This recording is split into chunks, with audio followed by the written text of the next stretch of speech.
আসসালামু আলাইকুম।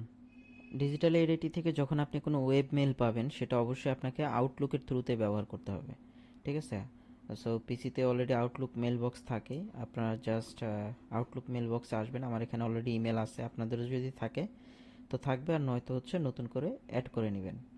সেটা অ্যাড করার জন্য যখন আপনি হচ্ছে নিচের দিকে আসবেন তখন দেখবেন যে অ্যাড অ্যাকাউন্ট নামে একটা অপশন পাবেন। ঠিক আছে? আমি জাস্ট একটা স্যাম্পল অ্যাকাউন্ট আপনাকে অ্যাড করে দেখাচ্ছি। এরকম আমি ইমেল দিয়ে দিব। সো আপনি ইমেলটা বসাবেন, দিয়ে কন্টিনিউ করবেন।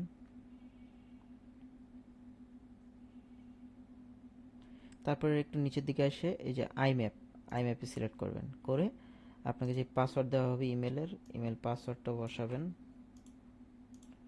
ঠিক আছে? তারপরে দেখেন যে ইউজ রিকমেন্ডেড সেটিং, এই যে যেটা আছে এটা সময়টা অফ থাকবে, আপনারা অন করে নেবেন। নিয়ে দেখবেন যে ম্যাপ ডিজিটাল আইডি একটা সার্ভার এরকম অ্যাড করা থাকবে। তো এই সার্ভারটা আমাদেরকে চেঞ্জ করে দিতে হবে। দেখেন আমি এরকম সার্ভার অ্যাড্রেসটাও দিয়ে দিব। জাস্ট প্রথমটা ইনকামিং সার্ভারটা চেঞ্জ করবেন, করে 993 এটা যেন ঠিক থাকে। ঠিক আছে? পোর্টটা 993 আর পরের পোর্টটা যেন 465, আর সার্ভার লিঙ্ক দুইটারই সেম রাখবেন। ঠিক আছে? তারপর নিচে আসি, এই যে দেখেন আউটপুট ইনকামিং আর আউটপুটে আমার সার্ভার এ থাকলে এটা হবে 443। ঠিক আছে?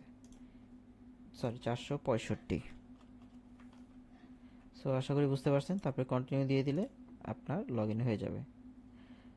তো মোটামুটি এতটুকু বুঝলেই আপনি হচ্ছে আমাদের ওয়েব মেইল ইউজ করতে পারবেন, আর ওয়েব মেইলেই আমাদের নেক্সট কনভারসেশনগুলো হবে। এই যে ডান হয়ে গেছে।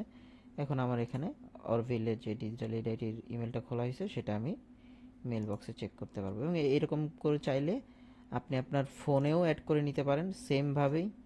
ফোনেও হচ্ছে যখন ফোনে দিবেন সার্ভার যে অ্যাড্রেসটা আছে এটার সামনে এইচটিটিপিএস চলে আসে।